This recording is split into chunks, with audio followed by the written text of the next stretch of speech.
Ada kereta yang membawa seseorang menuju impian dan ada pula kereta yang menyebabkan kita kehilangannya. Namun pagi itu, seorang anak laki-laki melewatkan keretanya untuk mengembalikan saya pada sisi kemanusiaan yang saya pikir sudah lama hilang. Pagi-pagi sekali, stasiun Gambir di Jakarta sudah penuh sesak.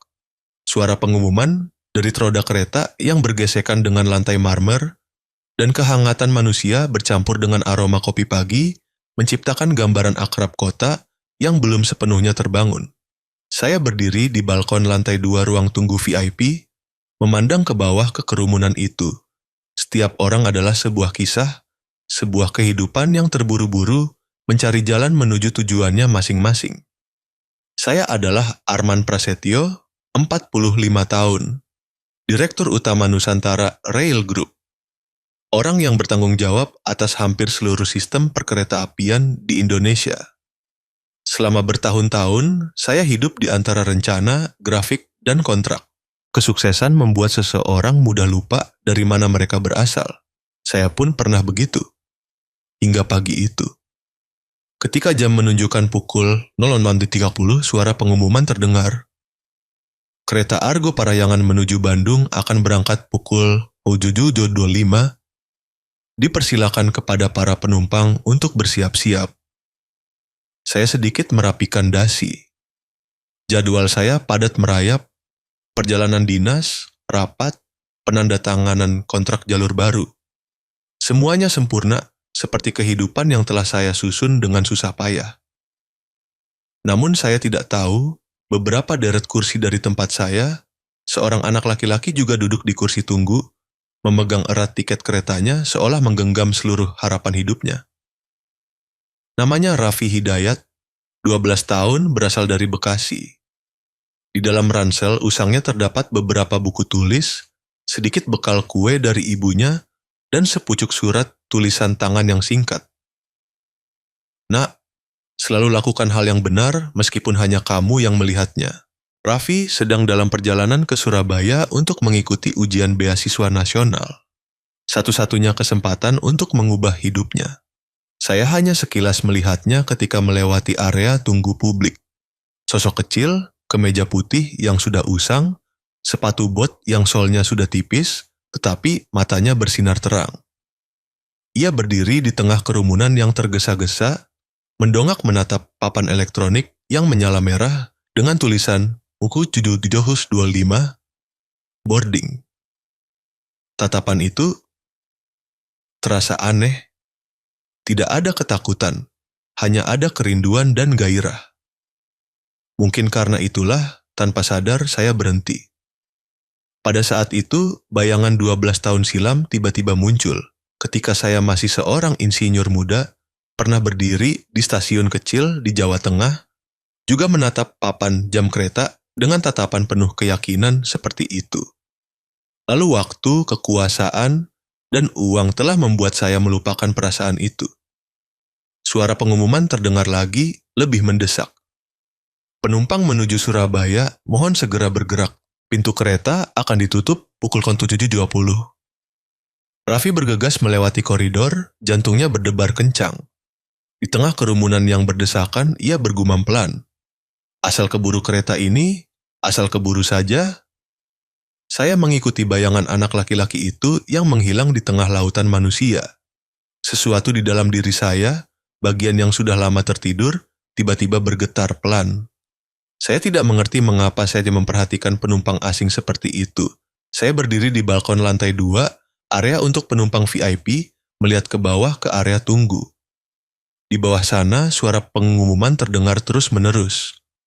Penumpang Argo Bromo tujuan Surabaya, berangkat pukul 07.25, dipersilakan untuk bersiap-siap naik kereta di pintu nomor 4. Suara itu tampaknya membuat semua orang bergerak lebih cepat.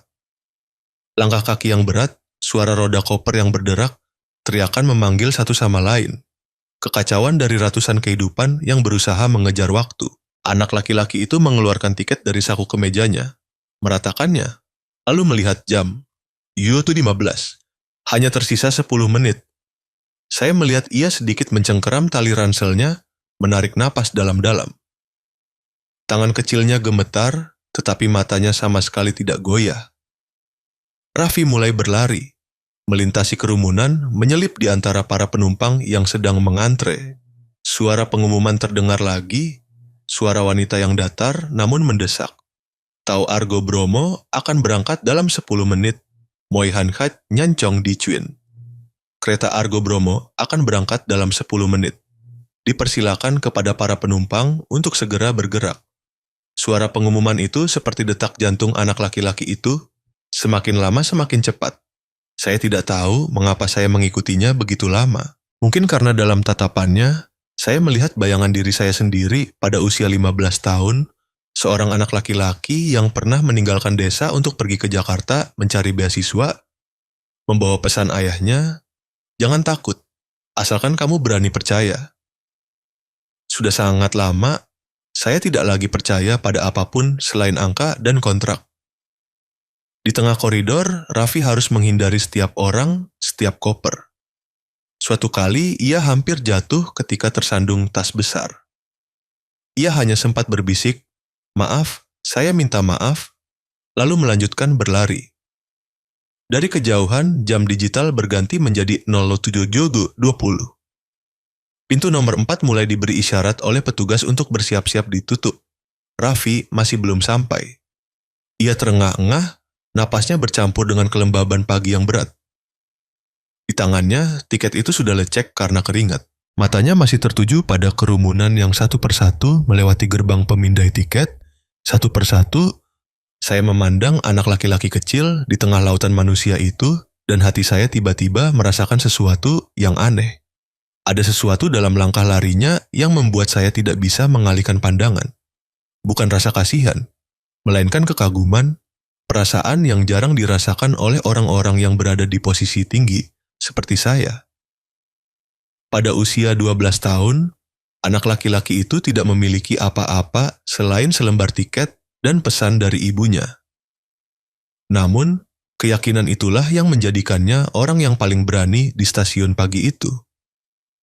Ia berhenti terengah-engah di depan pintu nomor 4, mendongak. Papan elektronik bersinar terang, Lose 725 boarding. Ia berbisik, suaranya serak. "Kalau ketinggalan kereta ini, aku akan kehilangan segalanya." Cahaya dari pintu kereta memantul, mencetak bayangan kecilnya di lantai marmer yang terang.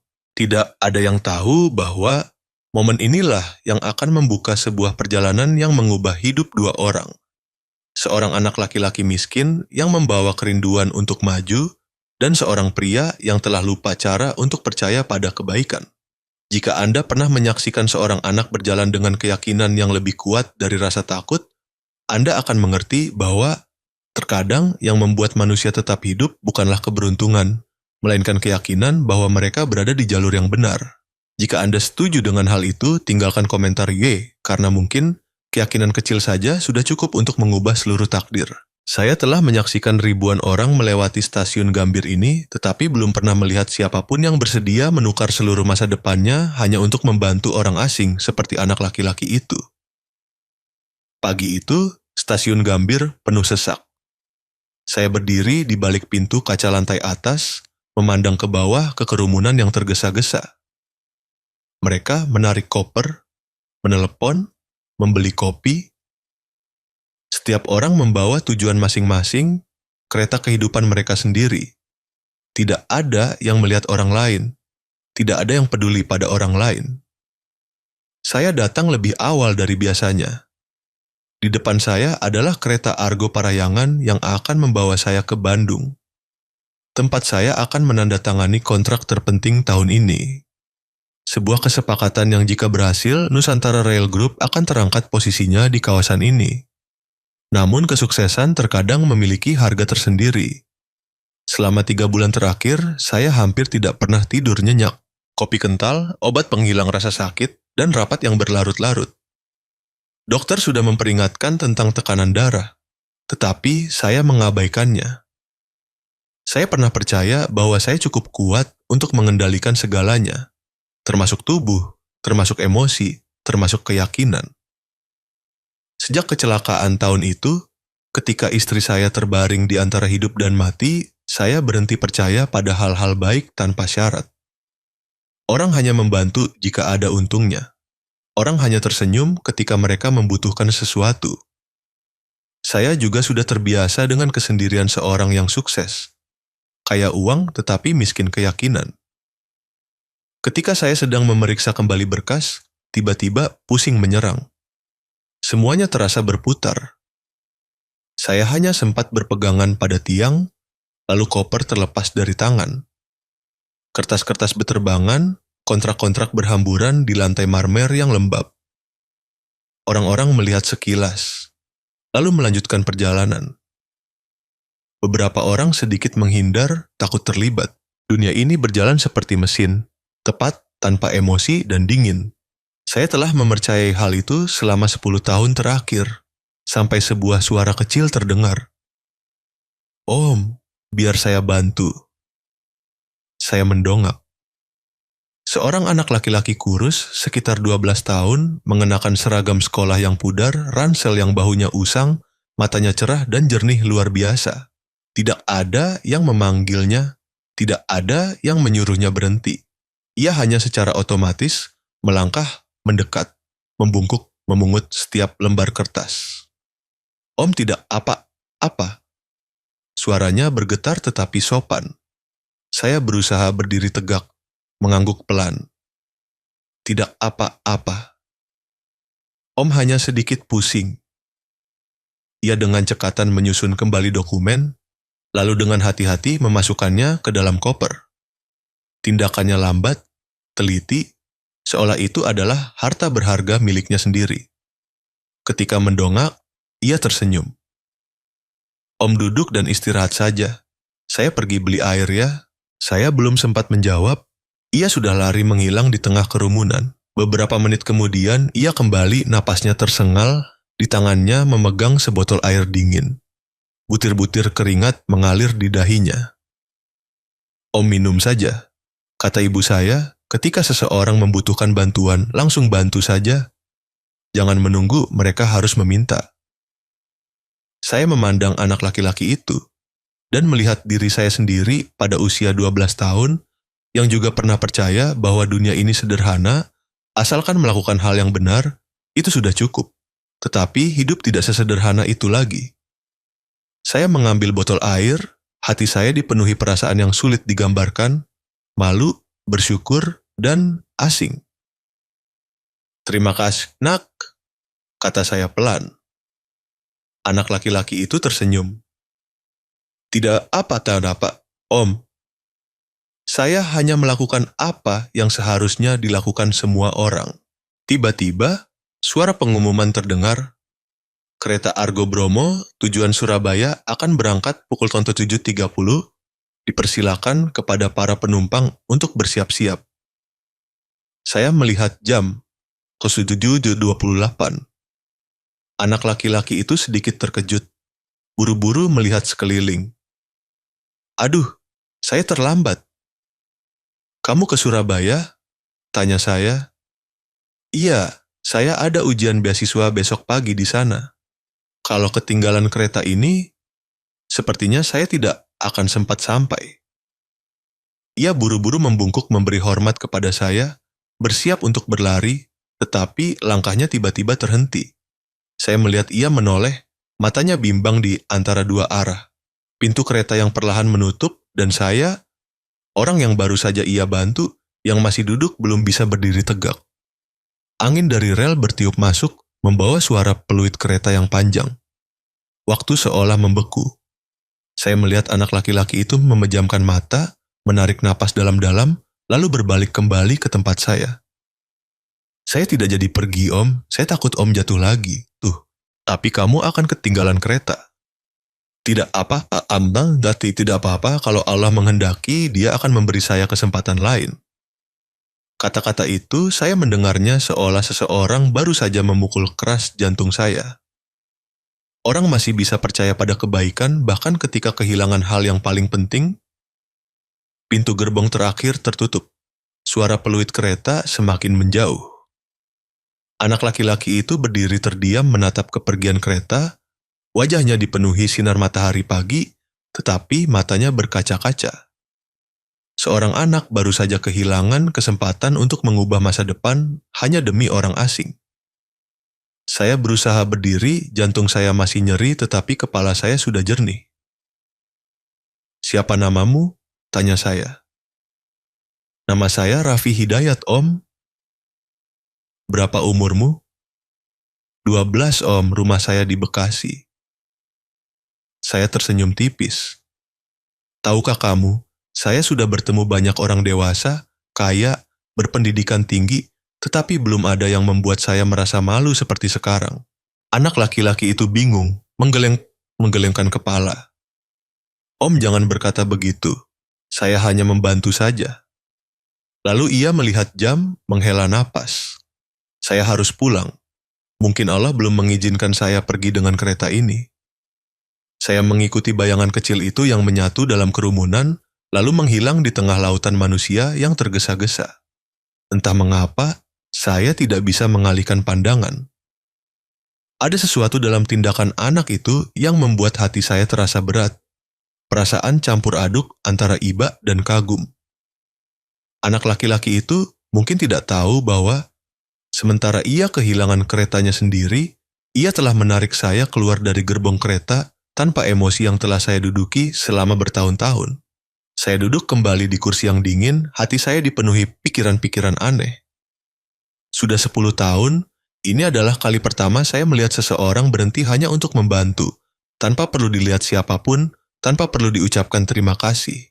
Kebaikan itu tidak berharga, tidak beralasan, tidak memiliki strategi. Hanya ada keyakinan murni, sesuatu yang telah lama saya hilangkan. Saya memejamkan mata, menarik napas dalam-dalam. Di tengah suara pengumuman, suara kereta, dan suara orang, saya mendengar detak jantung saya dengan jelas. Detak jantung seorang manusia yang masih bisa merasakan emosi. Ada pertemuan singkat, tetapi cukup untuk membuat kita berpikir sepanjang hidup. Dan hari itu saya tahu bahwa hidup sedang mengirimkan saya suatu petunjuk melalui seorang anak laki-laki bernama Raffi Hidayat. Pagi itu stasiun Gambir ramai seperti biasa. Tetapi ada sesuatu yang asing dalam diri saya. Mungkin itu adalah perasaan hampa setelah anak laki-laki itu, Raffi Hidayat, menghilang dalam kerumunan. Saya terus duduk di kursi yang dingin, botol air di tangan saya bahkan belum sempat dibuka tutupnya. Saya tidak mengerti mengapa tindakan kecil dari seorang anak bisa menggoyahkan hati saya sedemikian rupa. Penumpang Raffi Hidayat dipersilakan menuju ruang tunggu VIP. Pintu nomor 2.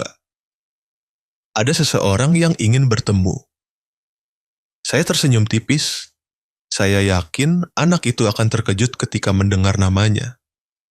Saya hanya ingin mengucapkan terima kasih dengan cara yang paling pantas yang bisa saya lakukan. Dari jendela kaca ruang VIP, saya melihat Raffi masuk. Ragu-ragu, tangannya mencengkeram tali ranselnya. Cahaya pagi memantul di wajahnya membuat saya tiba-tiba sadar. Ada orang yang meskipun miskin materi tetapi lebih kaya hati dari siapapun yang pernah saya temui. "Om memanggil saya?" tanyanya, suaranya pelan seolah takut mengganggu. Saya mengangguk, memberi isyarat kepada staf untuk menutup pintu. Ruangan menjadi sunyi. "Raffi, apakah kamu tahu siapa saya?" Ia menggelengkan kepala, matanya masih dah hati-hati. "Saya hanya tahu Om adalah orang yang membutuhkan bantuan. Siapa Om, saya tidak berani menduga." Saya tertawa kecil. Untuk pertama kalinya dalam beberapa bulan, senyum saya tidak ditutupi oleh rasa lelah karena pekerjaan. "Saya Arman Prasetyo, Direktur Utama Nusantara Rail Group. Perusahaan ini adalah unit yang mengoperasikan kereta yang baru saja kamu sebutkan." Matanya membulat, mulutnya sedikit terbuka karena terkejut. Saya tidak tahu, Om. Saya hanya mengira Om adalah penumpang biasa." Saya mengangguk, tatapan saya melembut. "Justru karena itulah saya ingin bertemu denganmu." Saya mengajaknya duduk. Staf membawakan 2 cangkir susu panas, minuman yang menurut saya lebih ia butuhkan daripada kopi. "Ceritakan pada saya mengapa kamu pergi ke Surabaya." Untuk Untuk ikut ujian beasiswa, Om. Beasiswa ini kalau lulus, saya bisa sekolah sampai SMA tanpa ibu harus khawatir soal uang. Ibu saya sakit jantung, sudah berhenti bekerja sebagai perawat. Ia berbicara dengan sangat pelan, tidak mengeluh, tidak berlebihan, hanya seperti menceritakan fakta yang jelas. Dan sekarang, kamu ketinggalan kereta? Ia tersenyum tipis. Iya, tapi saya pikir mungkin Allah belum mengizinkan saya pergi hari ini. Saya terdiam melihatnya. Dalam dunia saya, semuanya dihitung dengan data, rencana, kontrak, dan risiko. Tetapi dalam dunia kecilnya, semuanya diserahkan kepada iman, sederhana, namun kokoh. Kamu tidak menyesal? Jika tidak berhenti membantu saya, kamu sudah berada di Surabaya sekarang. Ia menggelengkan kepala, matanya bersinar. Bagaimana jika saya pergi dan Om jatuh lagi? Saya pikir Allah akan sedih jika saya meninggalkan Om. Jawaban itu membuat saya tercekat. Seorang anak miskin, kehilangan kesempatan terbesar dalam hidupnya, masih takut Allah akan sedih jika mengabaikan orang lain. Saat Raffi bercerita, saya melihat keluar jendela kaca. Matahari pagi sudah terbit, kereta-kereta beriringan meninggalkan stasiun. Di tempat ini, ratusan ribu orang setiap hari mencari jalan menuju impian mereka. Tetapi, hanya seorang anak laki-laki yang berani berhenti, bukan untuk mencari jalan, melainkan untuk membantu orang lain melanjutkan perjalanan. Saya tidak bisa menjelaskan perasaan saya saat itu. Mungkin itu adalah hal yang tidak bisa dijelaskan oleh sains atau logika. Jika Anda menonton cerita ini dan masih meragukan takdir, cobalah mencari kisah-kisah lain di kanal ini. Anda akan melihat terkadang hal-hal paling ajaib datang dari orang yang sama sekali tidak Anda harapkan. Om punya keluarga? Tanya Raffi tiba-tiba, matanya penasaran. Saya mengangguk. Punya? Tapi ibumu jauh lebih baik dari saya. Ia mengajarkanmu untuk percaya pada kebaikan, sementara saya sudah lupa cara untuk mempercayainya sejak lama. Anak laki-laki itu memiringkan kepala, tampak berpikir. Kata ibu saya, jika seseorang pernah percaya lalu kehilangan keyakinan, maka Allah akan mengirim seseorang untuk mengingatkan mereka. Saya tertawa pelan. Mungkin hari ini orang itu adalah kamu. Suasana di ruangan menjadi hangat kembali. Saya belum pernah berbicara dengan siapapun senyaman ini selama bertahun-tahun. Ada sesuatu yang murni dalam diri anak laki-laki itu yang membuat tembok tak terlihat di sekitar saya mulai retak menjadi kepingan kecil. Raffi dengan hati-hati mengeluarkan selembar tiket yang lecek dari ranselnya. Ini tiket saya, Om, kata mereka, kalau saya ketinggalan tidak bisa di-refund. Udah kau tahu pakai apa? Biar saya panggil staf untuk mengganti tiketmu dengan kereta lain. Ia buru-buru menggelengkan kepala. Tidak perlu, Om. Saya akan pulang saja. Ibu saya pasti khawatir. Lagi pula, jika Allah mengizinkan, saya akan mendapat kesempatan lain. Kata-kata lembut itu membuat saya terdiam. Dalam pekerjaan, saya pernah menyaksikan betapa marahnya, betapa menuntutnya banyak orang ketika kehilangan kesempatan kecil. Sementara anak laki-laki ini kehilangan masa depannya tepat di depan mata, namun masih bisa tersenyum. Raffi, tahukah kamu? Kata saya pelan, menatap dalam-dalam ke matanya. Saya pernah bertemu ribuan orang sukses, tetapi hari ini saya merasa diri saya kecil di hadapan seorang anak sepertimu. Anak laki-laki itu tersipu, menundukkan kepala. Saya hanya melakukan hal yang benar, Om. Kata ibu saya selalu, jika kita melakukan yang benar, Allah akan mengurus sisanya. Saya bersandar di kursi, terdiam sangat lama.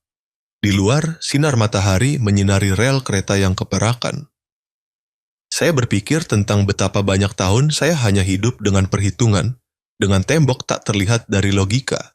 Dan sekarang, seorang anak miskin malah membuat saya merasa malu karena kekayaan saya sendiri. Saya menoleh ke jendela, melihat kereta yang baru saja meninggalkan stasiun. Hati saya tiba-tiba dipenuhi perasaan haru yang sulit digambarkan. Entah sejak kapan, saya merasa ingin percaya sekali lagi. Percaya bahwa dunia ini masih memiliki orang-orang seperti anak laki-laki itu. Mungkin dunia ini belum sepenuhnya dingin, bisik saya. Masih ada orang-orang sepertimu, Raffi. Saya pernah berpikir ada hal-hal yang hanya kebetulan, tetapi semakin lama hidup, semakin saya percaya. Ada takdir yang telah diatur oleh Allah dengan sangat halus, sehingga kita baru menyadarinya ketika kita sudah berada di tengahnya. Pagi itu, di ruang tunggu VIP stasiun Gambir, saya duduk berhadapan dengan Raffi. Anak laki-laki itu masih memegang cangkir susu panas, uapnya menutupi sebagian matanya yang jernih. Saya bertanya padanya hanya untuk menjaga percakapan tetap berjalan. Apa pekerjaan ibumu? Ia menjawab dengan suara ringan, jujur.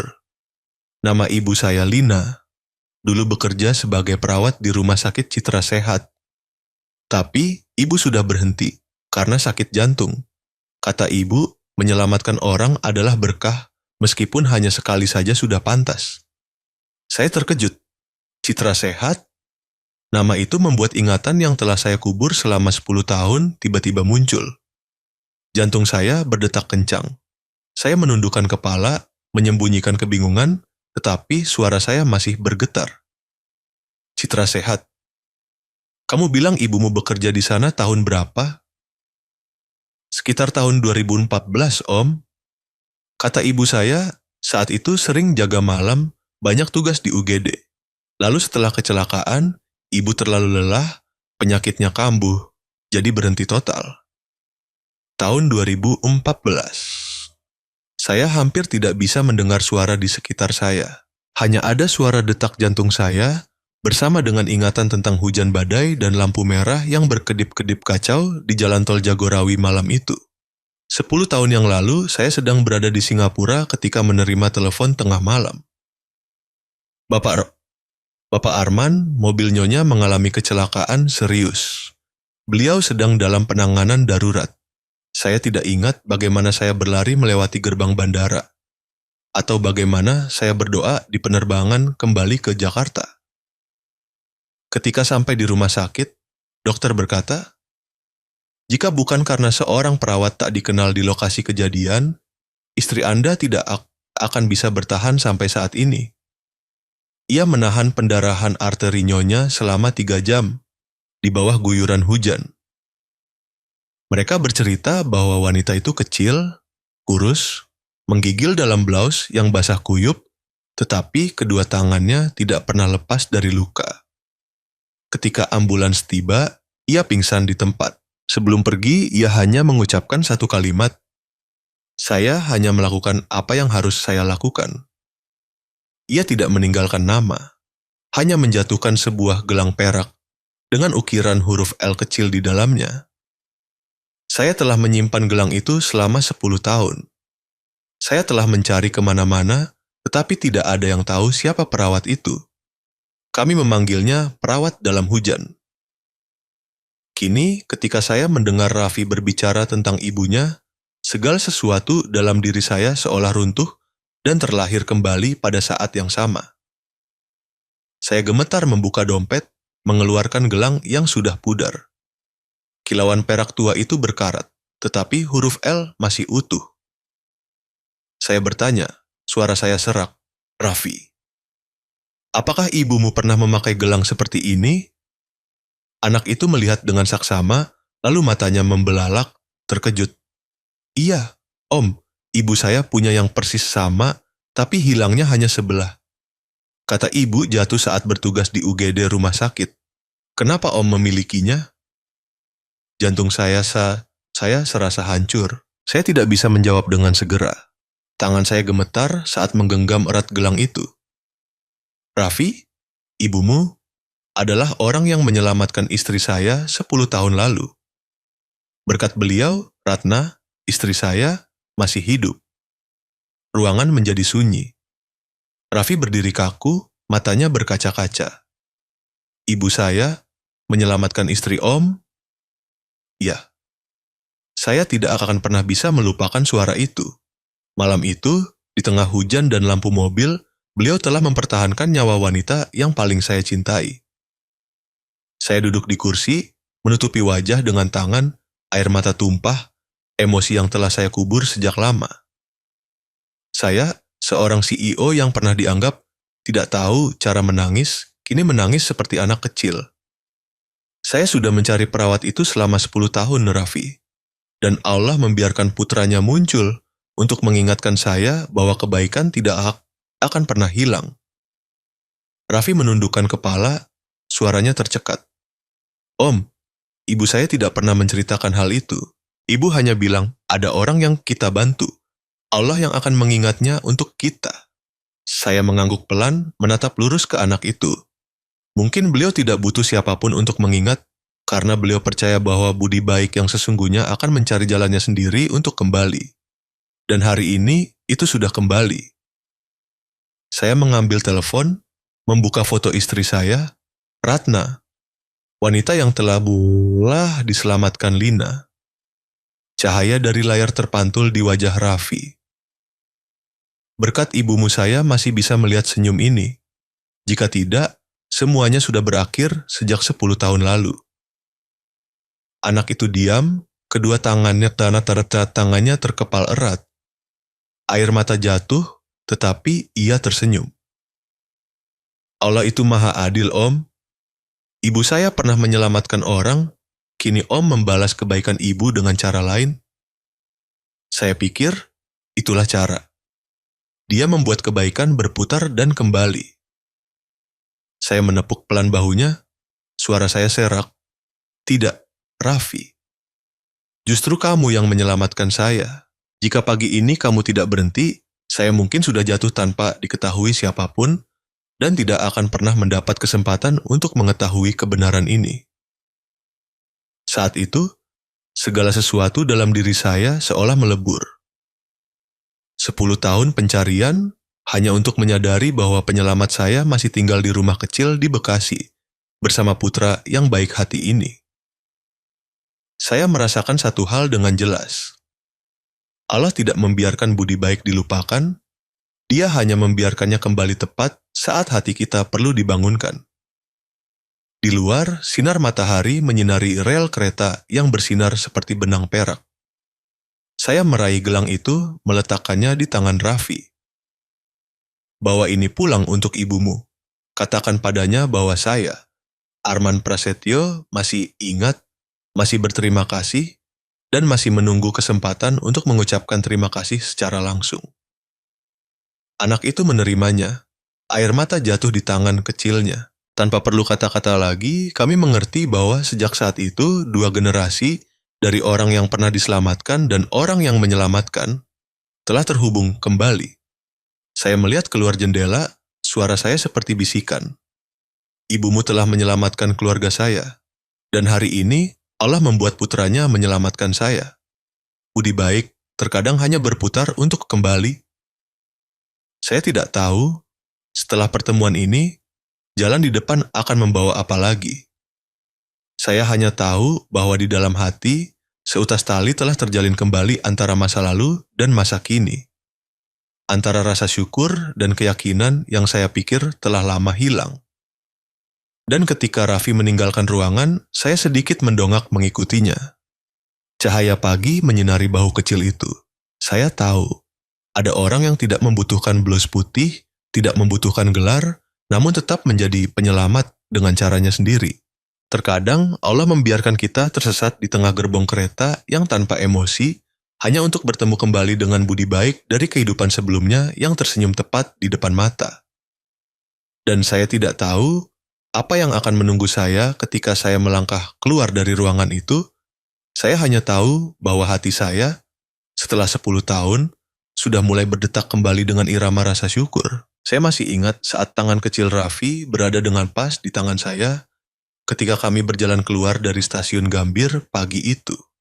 Tangan itu kurus tetapi hangat, membawa serta sesuatu yang telah hilang dari saya selama bertahun-tahun.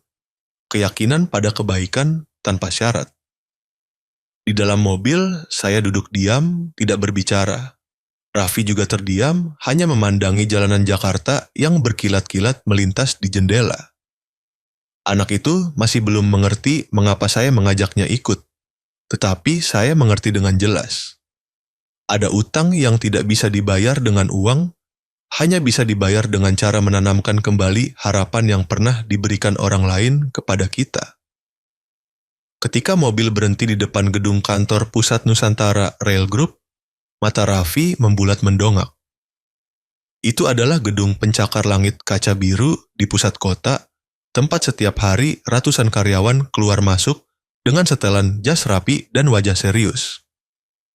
Anak itu mencengkeram erat tali ranselnya sedikit mundur. Om, kita ke sini untuk apa? Saya tersenyum tipis. Ada satu hal yang saya ingin kamu saksikan, dan ada juga hal yang perlu saya katakan kepada semua orang. Kami melangkah masuk ke lobi utama. Karyawan membungkuk memberi hormat. Ada yang terkejut melihat saya berjalan bersama seorang anak laki-laki berseragam sekolah usang. Saya tidak memedulikan tatapan itu. Di mata saya saat ini, Raffi adalah orang yang berhak berdiri dimanapun kebaikan layak dihormati. Ruang rapat besar perusahaan biasanya adalah tempat membahas proyek bernilai ratusan miliar rupiah. Hari ini, suasana di ruangan itu sunyi luar biasa. Saya berdiri di ujung meja, memandang para manajer, suara saya perlahan tetapi tegas. Sebelum kita memulai rapat, saya ingin memperkenalkan kepada Anda semua seseorang. Seseorang yang telah membuat saya percaya bahwa dunia ini masih memiliki kebaikan. Semua mata tertuju ke arah pintu. Raffi masuk, matanya bingung, bahunya sedikit gemetar. Saya meletakkan tangan di bahunya, berkata perlahan, "Ini Raffi Hidayat." Pagi ini, ketika semua orang terburu-buru mengejar kereta mereka, anak ini memilih berhenti untuk membantu seseorang yang jatuh di tengah kerumunan. Orang itu adalah Bektia.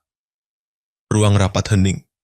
Hanya terdengar suara AC yang berhembus pelan dan napas Raffi yang terengah-engah. Saya melanjutkan. Saya pernah berpikir kebaikan hanya ada dalam pidato atau slogan yang digantung di dinding. Tetapi pagi ini seorang anak telah mengajarkan saya bahwa kebaikan yang sesungguhnya adalah ketika kita membantu tanpa perlu diketahui siapapun. Beberapa karyawan muda menundukkan kepala. Ada yang menatap Raffi, tatapan yang bercampur antara kekaguman dan haru. Saya pernah mengatakan kepada Anda bahwa kesuksesan sebuah perusahaan tidak hanya diukur dari keuntungan, tetapi juga dari nilai kemanusiaan yang kita ciptakan. Dan hari ini saya ingin memulai kembali hal itu, dari anak ini. Saya berbalik ke arah Raffi. Ia menatap saya, bingung, belum mengerti apa yang sedang terjadi. Saya tidak melakukan apa-apa, Om. Kamu telah menunjukkan kepada saya hal yang saya lupakan, bahwa menjadi manusia masih lebih penting daripada menjadi kaya. Saya memberi isyarat kepada sekretaris untuk membawa masuk sebuah amplop berlogo yayasan. Amal yang saya dirikan bertahun-tahun lalu, Nusantara Bright Future Foundation, yayasan beasiswa untuk anak-anak kurang mampu. Saya mengambil sertifikat itu, menatap lurus ke Raffi. Mulai hari ini, saya memutuskan untuk memberikan kamu beasiswa khusus dari yayasan ini. Seluruh biaya pendidikanmu dari SMP sampai perguruan tinggi akan ditanggung oleh yayasan. Kamu tidak perlu khawatir tentang masa depan lagi. Satu-satunya hal yang perlu kamu lakukan adalah terus hidup dengan berbuat baik, seperti yang kamu lakukan pagi ini. Mata anak itu membulat, bibirnya gemetar, tidak bisa berkata-kata. Om, benar-benar serius? Saya tidak bercanda, Raffi. 10 tahun yang lalu, ibumu menyelamatkan istri saya dari kematian. Dan hari ini, putranya kembali menyelamatkan saya dari ketidakpedulian. Seluruh ruang rapat hening. Sedetik kemudian, tepuk tangan bergemuruh, riuh, tulus. Saya melihat beberapa orang menyeka air mata. Seorang karyawan senior berbisik pelan. Bapak Direktur, anak ini lebih pantas mendapatkannya daripada siapapun. Raffi menundukkan kepala. 2 baris air mata jatuh di atas sertifikat beasiswa yang masih beraroma tinta baru. Ia berkata pelan, suaranya tercekat. Terima kasih, Om. Saya tidak menyangka mendapat hal sebesar ini. Saya hanya ingin ibu saya senang. Saya menaruh tangan di bahunya, tersenyum. Ibumu akan senang. Dan saya percaya beliau akan bangga karena telah mendidik anak sepertimu. Setelah rapat selesai, saya mengajak Raffi berkeliling kantor. Para karyawan menyambut anak itu, banyak yang tersenyum dengan tatapan hangat. Ia masih malu-malu, hanya membungkuk pelan membalas sapaan setiap orang. Melihat pemandangan itu, hati saya tiba-tiba terasa ringan. Mungkin ketika kita cukup berani untuk percaya pada orang lain, dunia ini dengan sendirinya akan menjadi lebih baik. Raffi, Umu tahu kenapa saya melakukan ini? Karena ibu saya pernah menyelamatkan istri Om. Saya menggelengkan kepala, tertawa. Tidak hanya karena itu, tetapi karena saya ingin kamu mengerti bahwa kebaikan selalu bernilai, meskipun tidak langsung terbalas.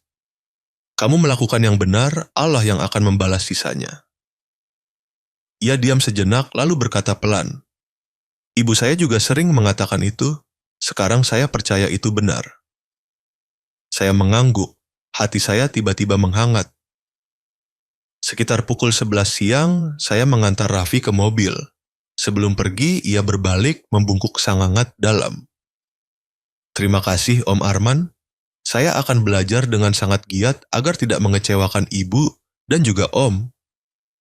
Saya tersenyum. Tidak perlu belajar untuk membalas budi saya. Belajarlah agar kamu bisa membantu orang lain, seperti kamu pernah membantu saya. Anak itu mengangguk kuat, matanya berkaca-kaca. Mobil melaju membawa Raffi kembali ke Bekasi, tempat ibunya menunggu. Saya berdiri mengawasi sampai bayangan mobil menghilang di tengah kerumunan yang ramai. Saat itu, saya mengerti bahwa dalam dunia yang penuh persaingan ini, terkadang yang kita butuhkan bukanlah kesuksesan, melainkan alasan untuk percaya pada kebaikan. Sore itu, saya masuk ke kantor, melihat keluar jendela kaca lantai 20. Dari sini, rel kereta tampak seperti benang perak yang terjalin, memanjang tanpa batas. Saya berpikir tentang Raffi, tentang Ibu Lina, perawat dalam hujan tahun itu, dan tentang diri saya sendiri, pria yang pernah percaya bahwa kebaikan adalah kemewahan. Saya tersenyum tipis, memejamkan mata, berbisik. Ternyata berkah tidak hilang. Ia hanya menunggu kita belajar cara memberi agar bisa kembali. Saya tidak tahu bahwa perjalanan mobil yang membawa Raffi kembali ke Bekasi sore itu akan membuka pertemuan lain. Pertemuan yang membuat semua budi baik tergenapi sepenuhnya. Dan sejak saat itu pula, saya baru mengerti makna yang sesungguhnya dari kata terbalaskan. Saya pernah berpikir hal-hal baik di dunia ini hanyalah kebetulan.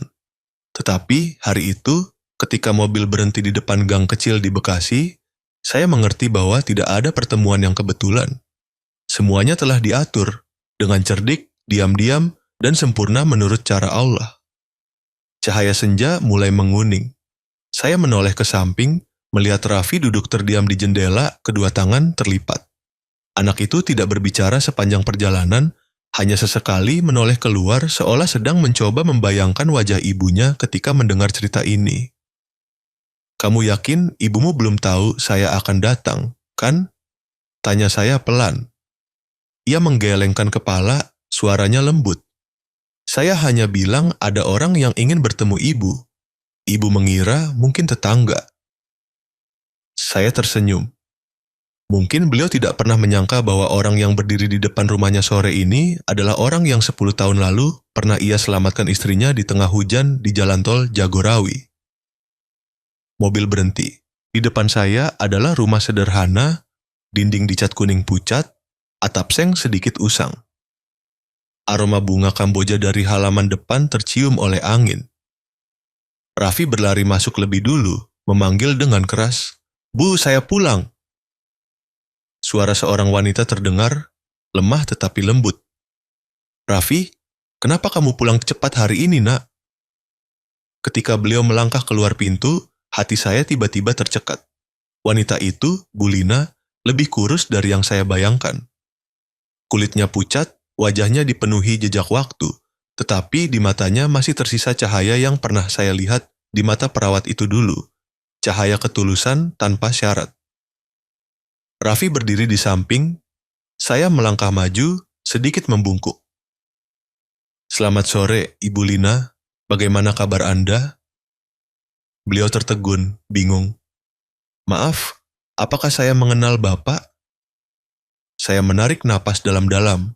Suara saya sedikit bergetar.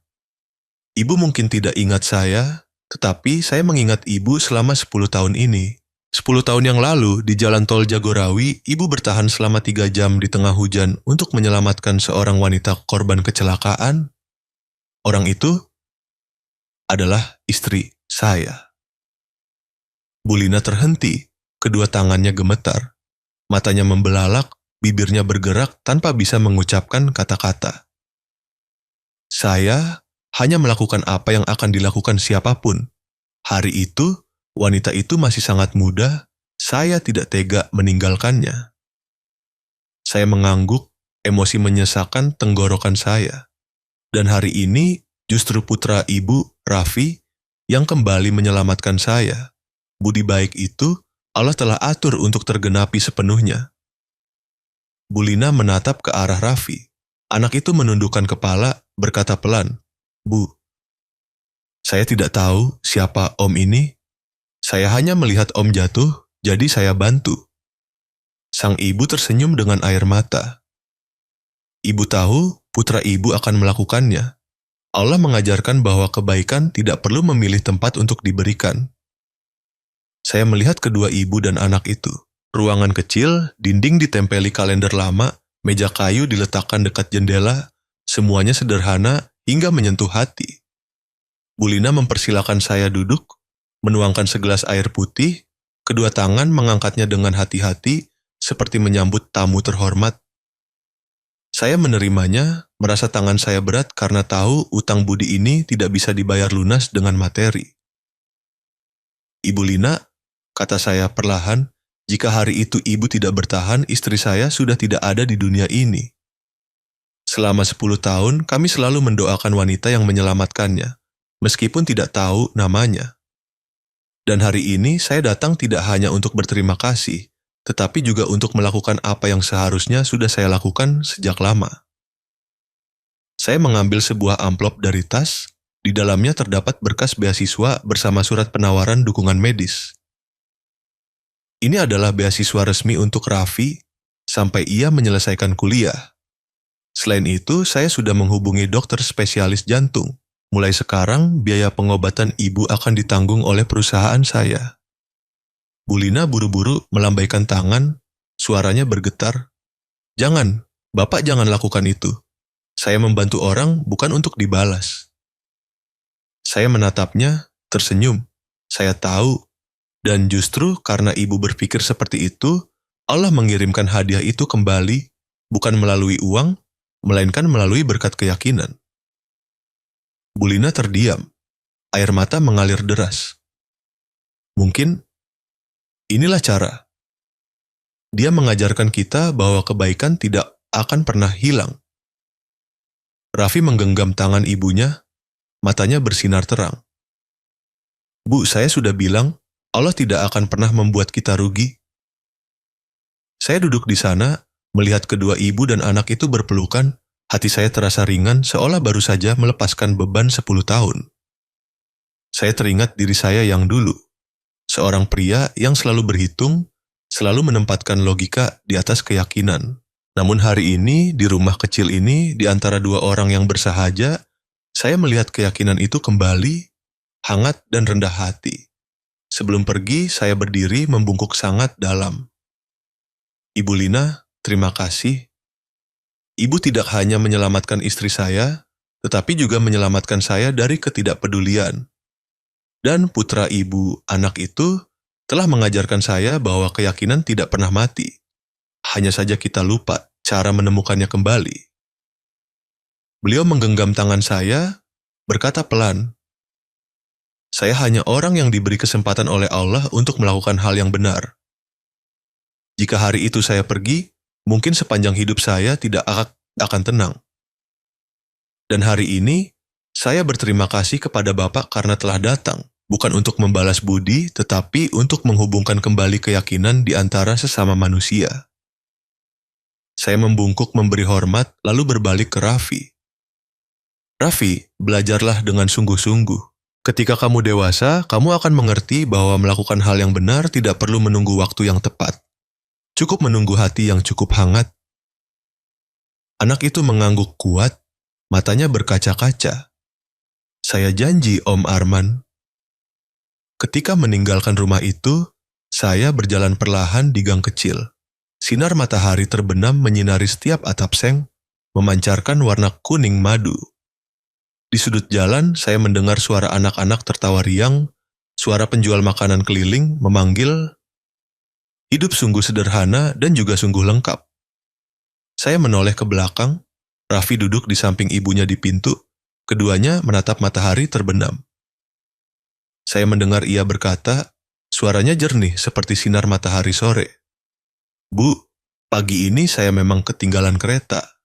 Tapi Allah memberi saya naik kereta lain, kereta kebaikan.